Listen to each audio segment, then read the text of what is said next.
Hey tout le monde, pour ceux qui ne me connaissent pas encore, je m'appelle Léa et bienvenue sur ma chaîne Toshira.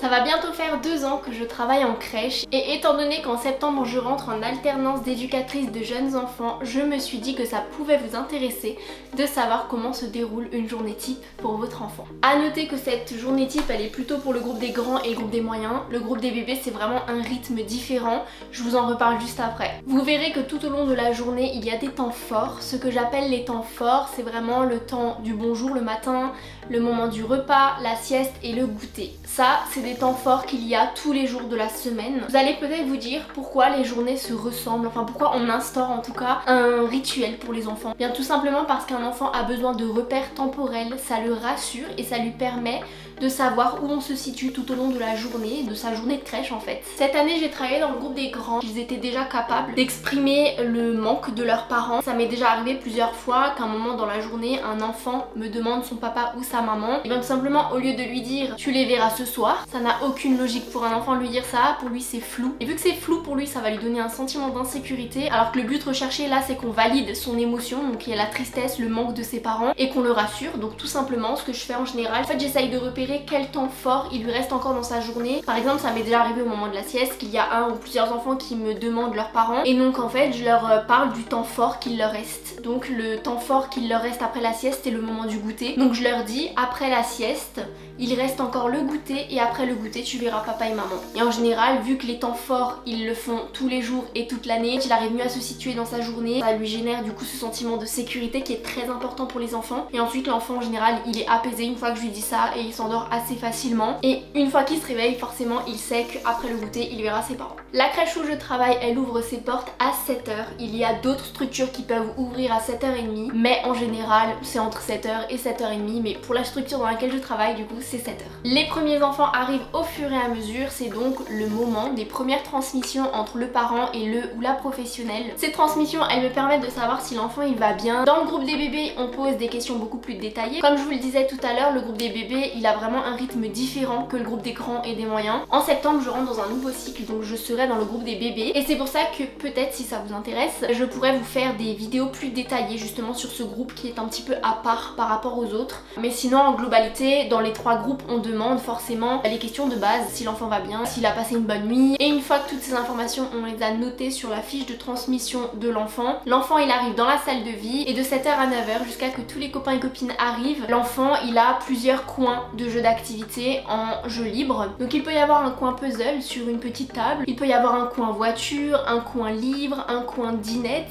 et en fait ces moments de jeu libre sont très importants pour votre enfant. Cela stimule son imagination et ça lui permet de développer des compétences créatives essentielles. Les jeux libres offrent souvent des opportunités d'interaction avec les autres enfants, ce qui aide au développement de compétences sociales comme le partage, la coopération, la négociation et même la résolution de conflits. Ensuite une fois qu'il y a tous les enfants quasiment qui sont arrivés vers 9h, c'est le moment où on décide de ranger. On range en chanson parce que c'est beaucoup plus amusant et ensuite vers 9h15 on commence le temps du bonjour qui est notre premier temps fort de la journée. Pour cette année dans notre groupe nous avions une petite mascotte, donc c'était un doudou licorne, il s'appelait Gaston. On aime bien l'utiliser en général pendant le temps du bonjour, on prend le doudou et on l'approche de chaque enfant et c'est comme si Gaston il disait bonjour à chaque enfant et les enfants doivent se présenter et dire leur prénom. Alors bien sûr il y a toujours des enfants qui sont assez timides donc en général on les force pas à dire leur prénom, on leur dit à leur place, mais c'est vraiment une façon de les inclure dans le groupe et comme ça aussi tous les enfants savent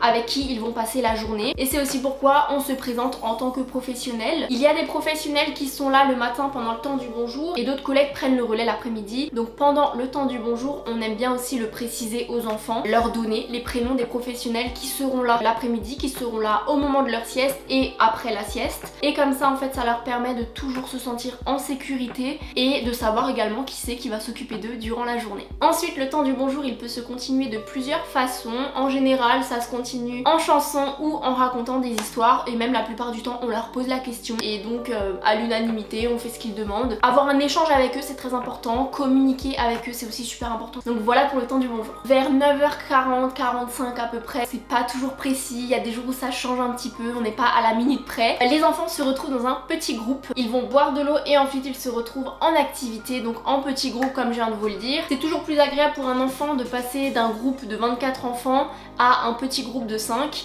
Même pour la professionnelle, elle peut plus prendre le temps de jouer avec chacun d'entre eux tranquillement. Il y a moins de bruit aussi pour les enfants et c'est connu également qu'un enfant va plus créer de liens avec ses copains et ses copines en petit groupe qu'avec un groupe de 30 enfants. J'abuse en disant 30 enfants, mais ça peut arriver. Pour les activités, on peut leur proposer plein de choses. Il y a tellement d'idées. Ça peut aller de la peinture à jouer dehors, au transvasement. Ça, les enfants, ils adorent le transvasement. Vous leur donnez des gobelets, des bols, des louches et des cuillères. Dans ces gobelets, je leur mets des petites pâtes, des pâtes séchées avec des lentilles et des marrons. Et en fait, ils aiment bien, d'où le nom de cette activité, faire du transvasement. D'un bol à un autre, d'utiliser les mains, les cuillères, les louches. Pour les avoir observés cette année, c'est vraiment une activité qu'ils adorent faire. Et on a de la chance dans la structure où je suis d'avoir une petite pataugeoire, donc c'est aussi une activité qu'on peut leur proposer. Entre 10h30 et 10h45, on va à la salle de bain en échelonné pour les changer et également pour leur proposer d'aller sur les toilettes. Étant donné que les enfants en 3e année de crèche se préparent à aller à la maternelle, on leur apprend de plus en plus à être autonomes et on leur apprend également la propreté, d'où le fait qu'on leur propose d'aller aux toilettes avant de leur mettre la nouvelle couche, mais par contre on ne les oblige absolument pas. Faut savoir qu'un enfant, à partir du moment où vous le braquez, surtout sur l'idée du toilette, c'est quand même assez imposant pour un enfant, donc faut vraiment inclure les toilettes et la propreté en douceur. Si on voit que l'enfant il a vraiment pas envie, on le force pas du tout, on leur pose juste la question en général, on leur apprend à enlever les couches eux-mêmes, à les mettre dans la poubelle eux-mêmes. Bien sûr, s'il y a une selle, on leur dit de ne surtout pas ouvrir la couche. Je parle en termes d'expérience là. À 11h, il y a un nouveau temps fort qui est le repas. Donc là, on réunit tous les enfants à nouveau dans leur salle de vie. Ils ont des petits canapés et des tapis exprès pour justement s'installer, pour avoir un petit temps calme avant le repas. C'est un moment très important, ça nous permet de les canaliser en chansons ou avec des histoires juste avant le repas. Ils sont à nouveau dans un nouveau petit groupe d'enfants. En général, ils sont 5 par table et donc chaque collègue appelle sa table d'enfants et ensuite on arrive du coup dans la salle des repas. Donc les enfants sont tous dans la même pièce mais ils sont juste pas tous ensemble à la même table comme vous l'avez compris juste avant. Le repas en général se termine vers 11h40 et ensuite de midi à midi et demi les enfants sont en temps calme, donc on leur sort des jouets qui va plus les apaiser par rapport au temps du bonjour du matin. Il y a un petit coin où on va mettre de la musique zen, on va à ce moment là fermer les volets du groupe, donc il y a encore de la lumière mais beaucoup moins et comme ça en fait ça va faire une petite ambiance tamisée pour qu'ils comprennent aussi un petit peu que ça va être bientôt l'heure de la sieste. Et c'est aussi le moment également de la distribution des doudous et des tétines. À partir de midi et quart on commence à ranger et jusqu'à midi et demi on leur raconte des petites histoires et à partir de midi et demi, une fois qu'ils sont bien apaisés, chacun va dans son dortoir. Chaque enfant a le même dortoir et la même couchette tout au long de l'année pour toujours garder ce cadre sécurisant pour l'enfant. L'enfant a ses repères à la maison mais c'est aussi très important pour nous de leur donner des repères à la crèche,